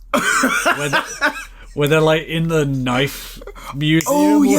something, and he's He's having like a knife fight with like and they're constantly 100 knives. smashing these antiques open and getting knives, and he's just got like 20 in his hand and he's just throwing them. He like throws an axe at one point and it hits someone in the head. like that first like 40 was- minutes of John Wick 3. It was so good. Insanely It good. was really fun in the crowd as well, in the cinema, but It's definitely a cinema kind of movie. my only misgiving with it is that I felt like it went on too long and also made a huge point of not resolving anything and leaving it all for the sequel, which I don't mind a little bit of. John Wick 2 concluded but also sort of left on a Opened it, cliffhanger. yeah. This one just basically didn't give you an It was a ending. filler movie in a lot of ways. Yeah, Like, you just got to watch John Wick 4 to find out you could have what skipped the happened. third movie. Exactly, which is a bit of a shame, but I did enjoy it a lot. And like the thing with like John Wick 2 is that like they build on the world building of the first John Wick, and the third one doesn't do that as much or as effectively. But Keanu Reeves, as we know, wonderful man, wonderful actor. Have you got any bad things you want to bring up other than Skywalker? Oh shit! It Chapter 2 sucked. I didn't even see it. I was like, I'm You done. didn't see the first one, I did saw you? the first one. Oh, do you? Yeah, I like the first one actually. The first one I've like mixed feelings on, and all the things I didn't like about the first one is just up to 11. It's so over the top and loud, and the weirdest tonal shifts. They flip between comedy and horror whilst landing neither constantly, and it's so weird, and it goes on for so long, which is a shame because the cast was pretty great. Deserved better. Bill Hader and Jessica Chastain are amazing casting choices for adult Beverly and Richie as well. Yeah. I'd heard that it wasn't that good, and I came to it a little bit late, but holy shit, I was surprised at how bad it was. God, If you didn't have a desire to watch it anyway, like out of curiosity, I feel like I missed the Stephen King boat a little bit because I'm like, oh, that sounds interesting. Oh, it's a bullshit movie. Maybe not. Pet Sematary was also this year, wasn't it? Oh yeah, I saw the original Pet Sematary this year, but I didn't see the 2019 one. 2019 one. I like the original one's good. The whole point of Pet Sematary is you let concepts die, you know? Yeah. And they just like, oh, we don't understand the concept of our own movie. Here we go, have another one. I don't know if we can blame Stephen King for that though. I'm just saying, like, leave his properties alone. That's all I'm saying. Leave every property alone. Just like make your own fucking damn movies. Even something like It Chapter 2 was kind of reminiscent of Stranger Things, and Stranger Things should not have gone beyond season 1. Was that this year as well? That was also this year. Did it finish? It didn't finish. It says it's gonna finish, but it's not gonna finish. It's one of those. I never went past season 1 with Stranger Things. You weren't missing out, honestly. It peaks first season. Yeah, and like it's variations on the same thing. I wish I did like it because I like that kind of thing a lot. I like this kind of coming of age things and sort of an adventure, but with like sci-fi horror elements. Like I like that kind of stuff, but it just didn't really work for me the first time around. But talking of things that didn't work, Game of Thrones was this year. Oh god. Game of fucking Thrones. We've like never talked about that show on this podcast, and yet I feel exhausted like just saying that. It's like the feeling we get when we talk about MCU stuff. When, or about the Amazing Spider-Man 2. Yeah, where it's like, are we really talking about this again? We're doing this again. I think the signs were there from like season 5 that this was going to happen. I agree. I think season... Wait, what season is this? 8? 8, yeah. It goes a bit downhill, but I think season 7 is trash. Season 7 is hot garbage. But gloriously enjoyable trash. Yeah. I was having a great time. And I came into this season like, look, do whatever you want, just thrill me. Like, I know this is going to be kind of dumb, but I'm here for it. I'm here for the melodrama. And it kind of started off in a way that I was okay with. And then it just ended in a way that I think was so... I'm surprised at how disappointed I felt after having such low expectations for it. It was barely written. And for those who like it, I wish I were you. I want to see what life is like in your world. Yeah, and I've had a lot of conversations with people about it when they think, oh, the people who didn't like it, just saying it because the things that they wanted to happen didn't happen, or that they didn't like the direction it went. And I don't actually think that. I think the direction it went is interesting, but I just think it was executed so badly. Horrifically. And it became so confusing in terms of character motivations, the stupidity of certain characters, and the crazy omniscience of other characters. I think the problem with the final season of Game of Thrones is they were told how it was going to end beforehand. I'm not saying it would have made something better, but if you gave like D.B. Weiss and David Benioff, like... They should have had their own ending. Yeah, they should have just gone like, do whatever you want. Don't think about what we're going to do. Do whatever you want. Yeah. I think we get a more satisfying ending. I'm not saying a better one, but like at least the characters would have made sense. Honestly, I just can't be asked to talk about Game of Thrones anymore. I just spent a whole year because everyone wants to talk about it. What I will say, what you could probably say is like... I'd say like... Watch the Lindsay Ellis video. Exactly, yeah. Lindsay Ellis did like this 2-part video on it that's extremely entertaining, but also I think it's kind of like the full stop on all this. Like, yeah, Lindsay Ellis has spoken. There's a million videos out there like, this is why Game of Thrones became garbage or whatever, and it's like a lot of those videos are kind of okay or terrible, but Lindsay Ellis nailed it, so yeah. I'll put that in the description. Subscribe to her channel. She, like, everything she does is great. I also want to talk about You. Oh shit, I haven't seen You, but I'm curious, I'll say that. It's trash. But, like, it's enjoyable trash. It understands that it's trash, and you have a great time watching it. And it kind of feeds into this thing, like, we have with our romantic leads, where we're like... So, long story short, like, you is about this guy who, like, fixates on a woman, and things go wrong. But, like, there's a point where, like, you realise how self-aware it is of its own, like, shittiness. And it kind of becomes entertaining on that level. For context, at the end of season 2, there's a very tense like scene in a cage, and like one character trying to kill another character. A cave or a cage? A cage. Okay. And one character like a cage match. In a way, kind of. Did the cage lower from the ceiling? Are you ready to rumble? No. So what happens in like a 3-minute period? One character tries to kill another character, who stops him by saying, "I'm pregnant." And they talk about that for like a couple of minutes, and they're like, and then she says to him, "This is going to sound weird, but do you want to go to a wedding?" cut to a wedding.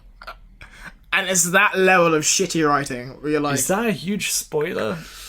No. Are you sure? Yeah. Oh, but if it's not, then that's amazing. I'm trying to be as vague as... You know what? I tell you what. Is this All My Circuits? It's an All My Circuits. That's an excellent way of putting it. Because Yeah. I was watching the episode of the Futurama where there's loads of All My Circuits. Yeah. It's just so funny. I might put a clip where then they're just like, everyone's got amnesia.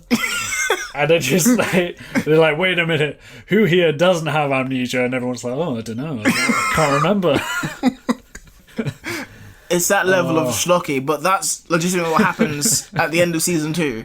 I now pronounce you man and wife with 6 months to live.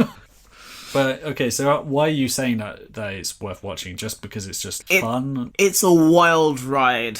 And as well as that, like... Are they in on the joke? They're in on the joke. Okay, interesting. It is interesting. Is it saying something about men and women? A bit. It's also talking a bit about, like... The first season talks about social media and, like, how, like, entwined we are with it. And, like, how that kind of is really weird. As well as that, it's talking about, like, the ways we express love and, like, our relationships, how we deal with other people. And it's interesting on that level. And I'm super sensitive with this kind of thing, so I was kind of like, am I this main character? Am I this creepy? And it turns out, thank God, folks, I'm not. But, like, it makes you kind of think about that kind of thing as well. It's like Dexter that fucks. Is it better or worse with these issues than the Hydra Man episode of Spider-Man the Animated Series? It's worse, but like in a more self-aware way. Okay. Yeah. The show knows it's dealing with a garbage person, but it's also like doing its best to make you like sympathize with him. Right, yeah. You kind of root for him, you're like, oh, he just wants to find love. And there's something like batshit insane, you're like, oh shit, he just did that. And it's that kind of show. He starts off really sweet and caring, and he is genuinely those things, but he's also crazier than like a bag of badgers in a washing machine. That's pretty crazy. It's pretty fucking crazy. Pretty crazy.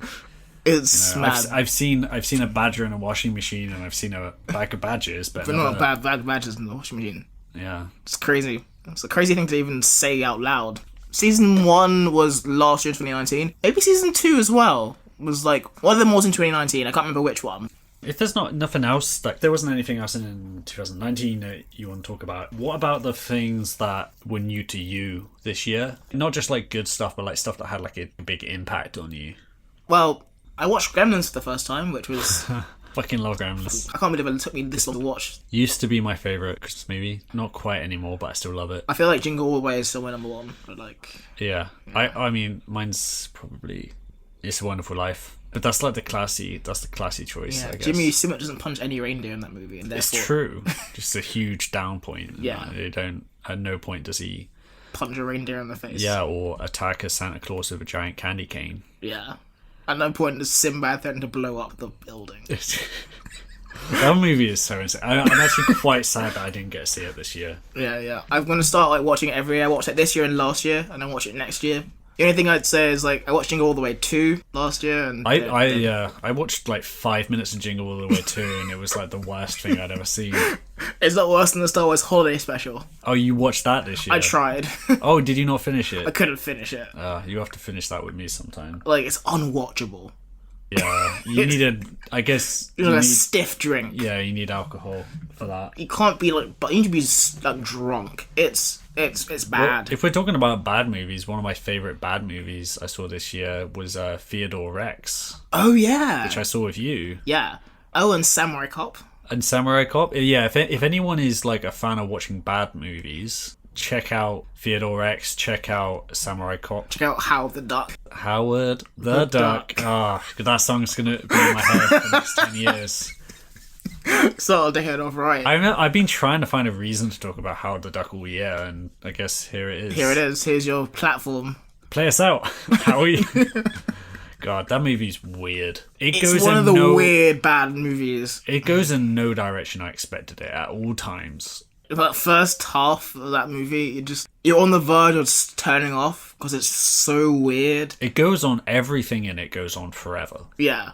And then something weird happens, you're like, oh shit, I can't turn this off, I have to see where this goes. Yeah. And it's just that. Tim Robbins is in this movie. It's not the worst Marvel movie, I don't think. No, it's not as bad as Thor: Dark World. It's more interesting than For the Dark World. bestiality notwithstanding. It's better than Ant-Man.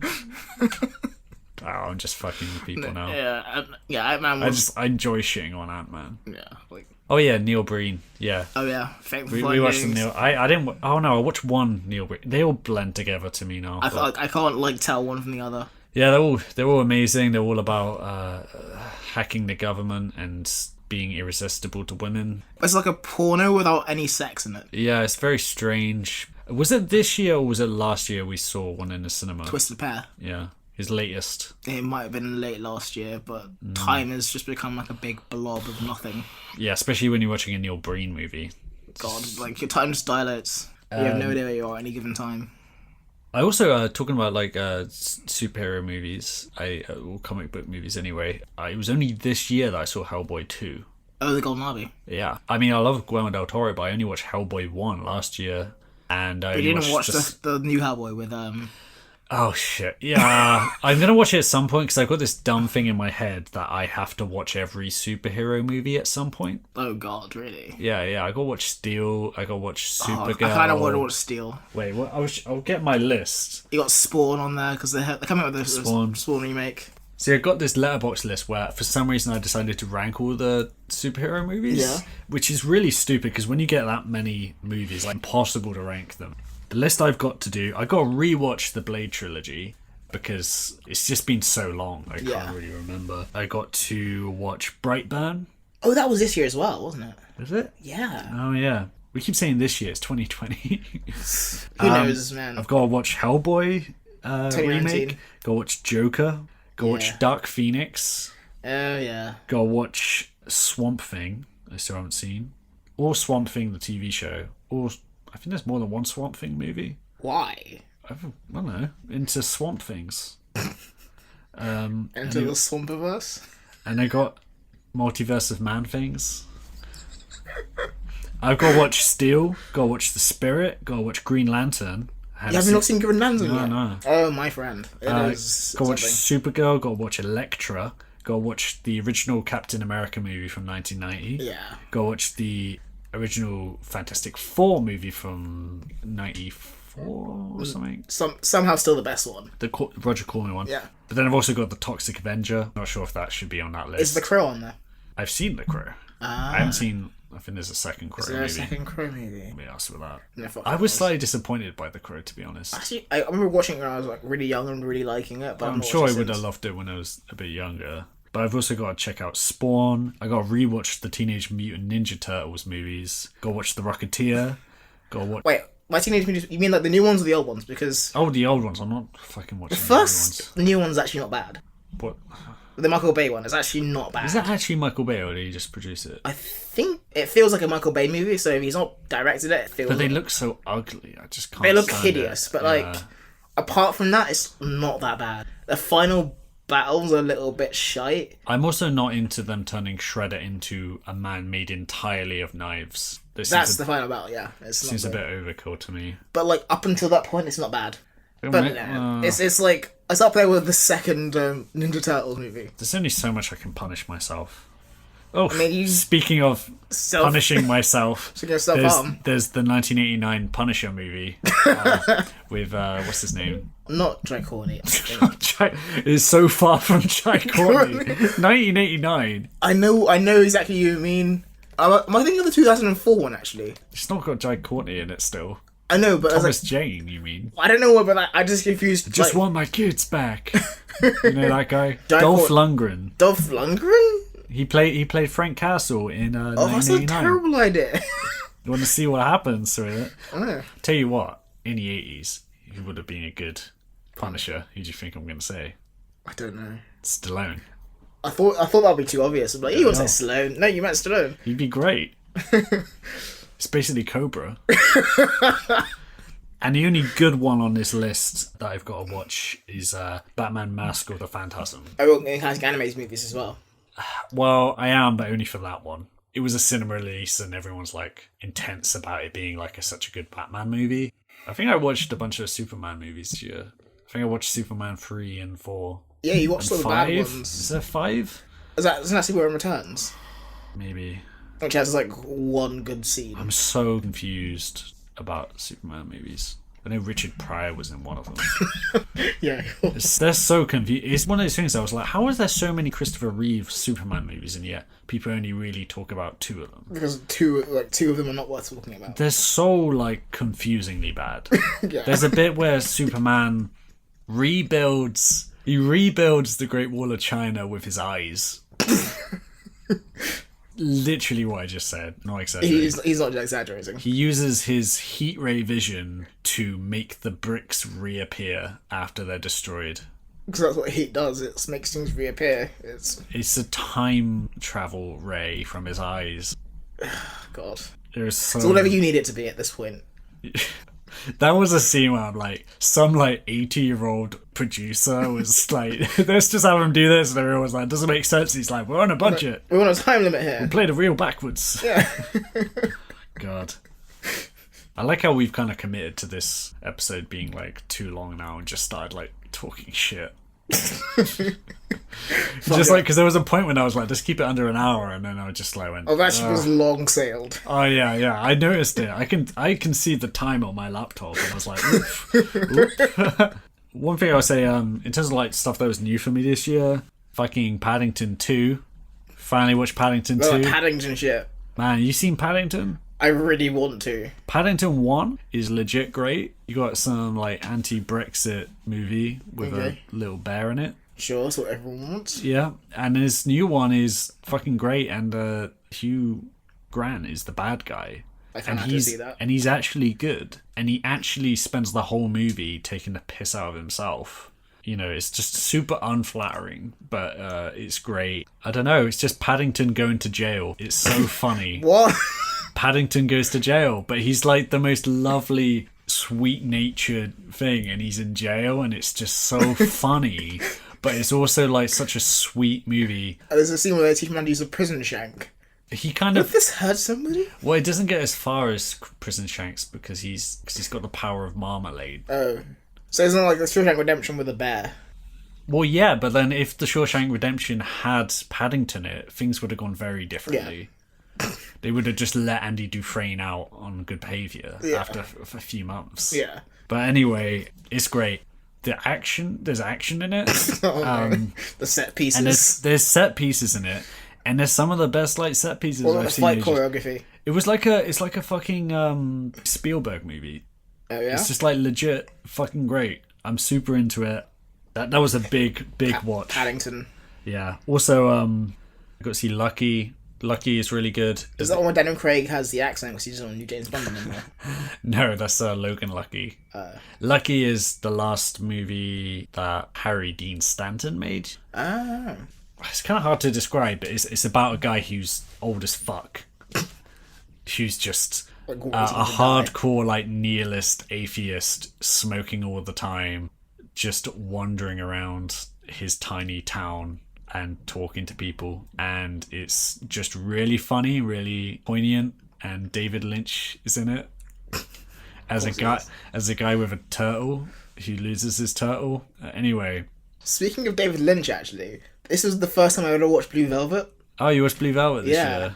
What do you think? I actually really liked it. That's a good sign. Yeah. I need to get you into more.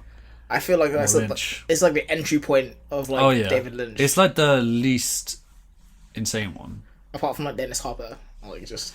Yeah, but like everything in that movie makes sense in reality. Yeah. If you know what I mean. There's no. It's absurd. There's no dream surreal. logic. There's just crazy people inhabiting that universe. It's absurd rather than surreal. Yeah, I'm trying to think if there's a. Oh, I guess no. The least crazy movie he did was The Straight Story. Which that was like deliberately as straight as possible. Yeah, and the others are pretty insane, but yeah, we can ease you into them slowly. I don't know how to feel about that. I love David Lynch so much. He really does. I tell you what, I think it would actually. I'm going to say this now. It would be my absolute dream if we could get David Lynch on this podcast and not talk about David Lynch movies or TV or anything. We won't ask him any questions about a potential new series of Twin Peaks. just talk about Spider-Man the animated series. Just get him to watch an episode with us. A random episode, it would be like an episode with like Big Wheel or something, and just be like, what do you think of this, man? Wouldn't that be fucking incredible? I could literally just die after that episode's recorded. I think I would actually just start weeping during the recording. We'd have to like make sure you like stop crying so we can start again. It's like a 4-hour long podcast because you kept crying throughout the way. And David Lynch had to hold you. It was just like... Guys, make it happen. I don't know how you're going to do this, but please get David Lynch on the podcast. Another thing I saw this year that was fucking great and also very weird is Neon Genesis Evangelion. Highly recommend to everyone who's managed to not watch it yet. It's super old now, but it got added to Netflix. It's quite a short show. It's only like 20 episodes or something, but it's influenced a lot of anime and all of this stuff. But I don't know, I haven't watched loads of anime, but this seems to like take things in such a different direction. It's a very like fucked up show, but not in like an edgy way. It's just depraved. Not depraved even. It's just like it goes, I guess the hook that got me into the show when it first started is that you got this sort of your setup of there are big monsters attacking humanity and there needs to be giant robots to fight. Obviously. Yeah. So it's like a Japanese sort of tradition of like the mech versus kaiju shit. So it's that kind of thing. They're definitely weirder than that, but it's that kind of setup, and then like a lot of the shonen young protagonist sort of things. You got like the teen characters, you know. But the difference in this one is that it's like the main character doesn't want to be in the suit. Yeah. He doesn't want to get in the robot. Which is why there's a meme called "Get in the damn robot, Shinji," because he just never wants to get in, and it's basically like get the fuck in that robot. People are dying. Yeah, and him just having like existential crisis, like freaking out about the violence, finding the whole ordeal like overwhelming, and being traumatized by the process and all this stuff. As a 16-year-old boy would be. Yeah, not even 16. I think he's like 14. Fuck. But yeah, there's a lot going on, and also there's some weird just anime stuff that happens in it, but like, of course there is. Yeah, but it is for the most part really good. It really affected me, and then they capped it off because it kind of ran out of budget and ended in, it has one of the most infamously like strange endings to that series that people hated because they resolve the character internal problems and don't resolve any of the plot things at all, and people hated it, and I was into it, you know, because I'm into that kind of stuff. Yeah, everyone's happy as the world burns kind of things. But then they made a movie called End of Evangelion, which caps off, you know, the story.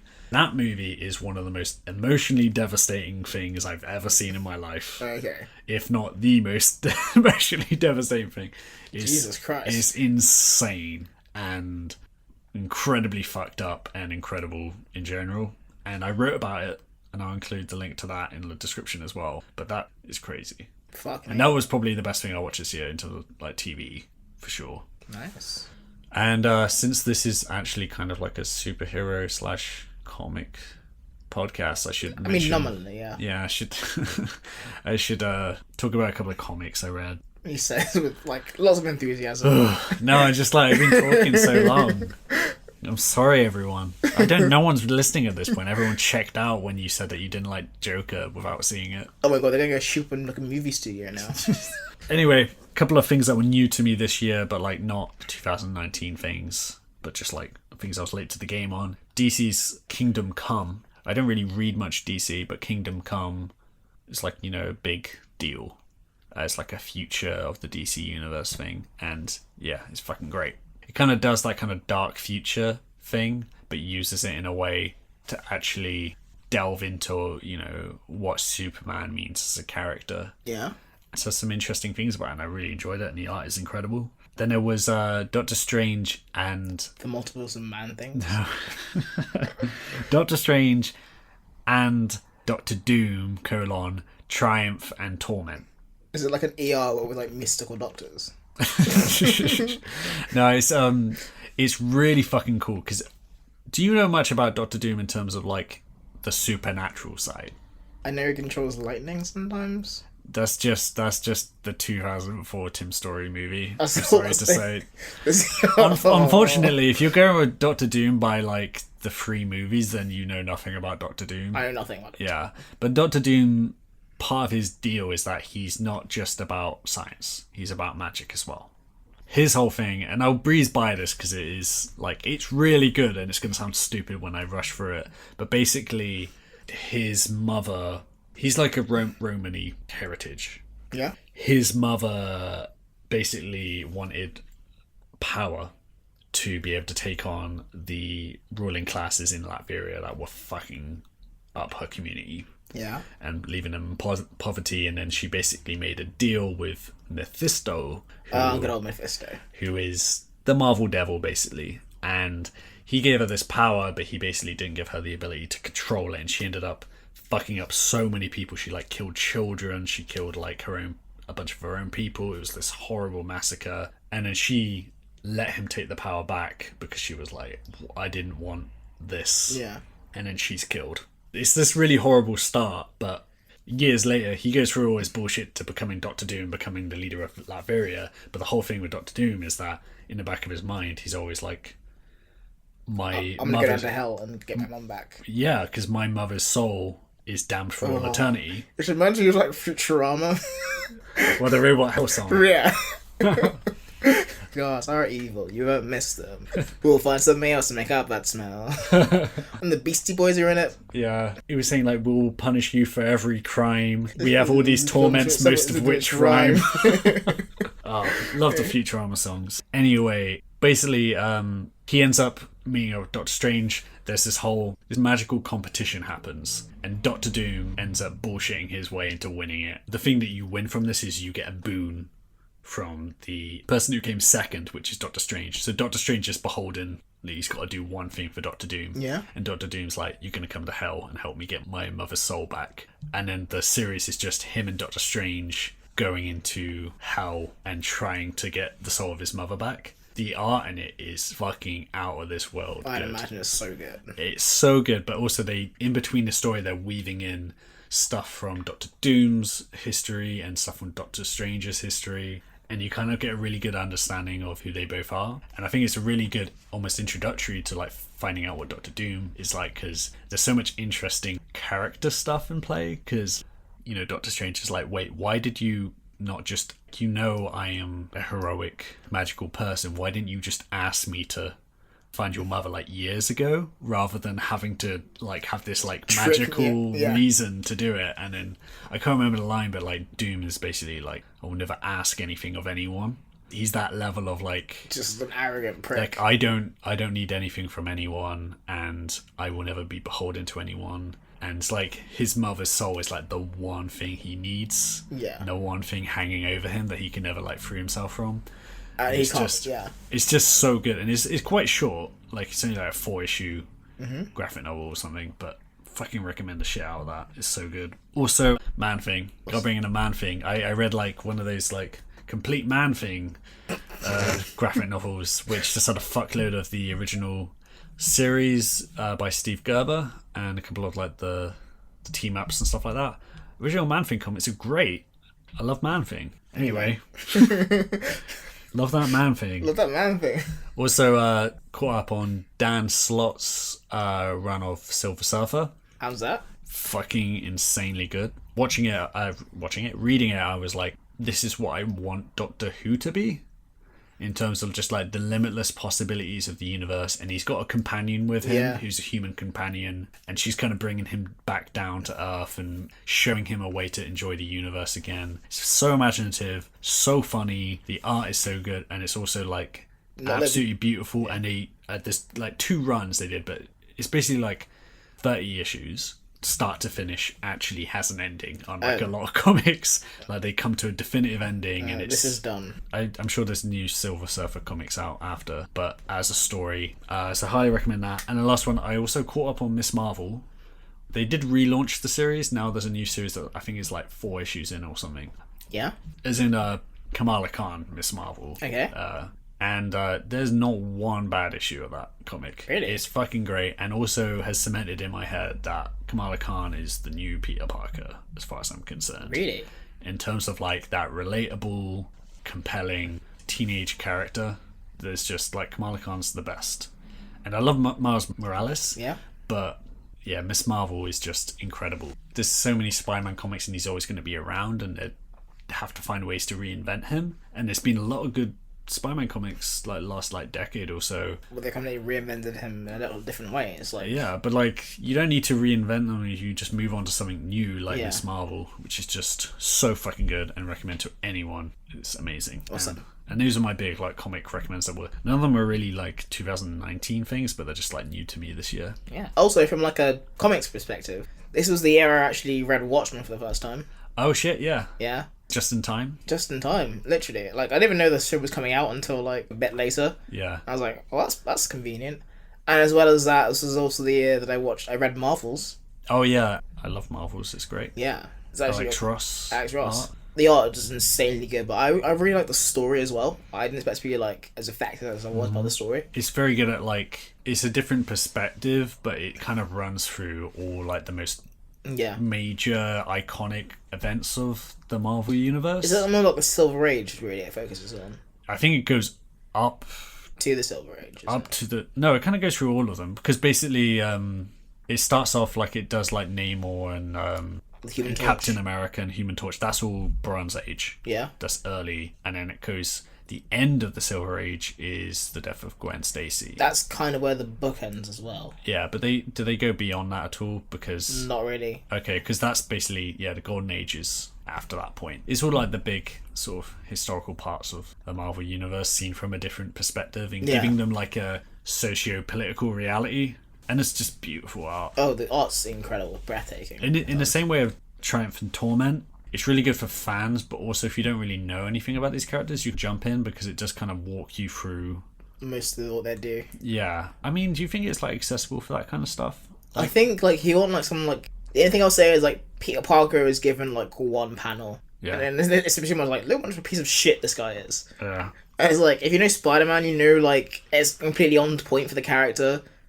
But I think that's the only one where you're like, I wish there was more Spider-Man in this comic. But Also, Alex Ross draws Spider-Man's costume so well. it looks like something like a teenager would put together, but in a It really looks like good a way. real like fabric. It's Yeah. just The way Alex Ross draws is kind of almost unnatural. Like It's almost photographic in a way, isn't yeah, it? but like not in a.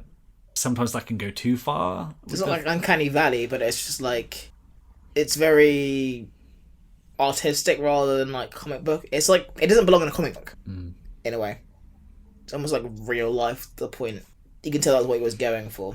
But yeah, Marvel's good. Read Yeah. it. I think I've run out of things to talk about, and sugar, and my soul has left me. He's run out of his soul. This is as good a time as any to like call it a day. Thank you for coming on us on this journey through 2019 mostly. This will be the last one we do as well, Yeah. since we're all going to die in 2020. Yeah. That's my prediction. So if this is coming out for the aliens in 2121, where nuclear war has devastated the planet Earth, hi. So yeah, that's been I know, like new alien visitors on this, decimated planet. You should really check out Parasite. It's really good. really good. No, not you. You're not a parasite. Like that's the name of the movie. Like If you a watch fictional- Parasite, you understand what happened. Yeah, go through our archives. That was our best of 2019 podcast. Thank you for persisting, let's say. And yeah, like if you want more Spider-Man the Animated Series, sorry, but yeah, just check out one of our episodes. Subscribe to us. See where to find us on social media. Let's not go through it again. We've been through this dance. Otherwise, have a great new year. Have a great February. Have a good 2020. Go make the best of your days, people. Go outside, see your family, tell them you love them.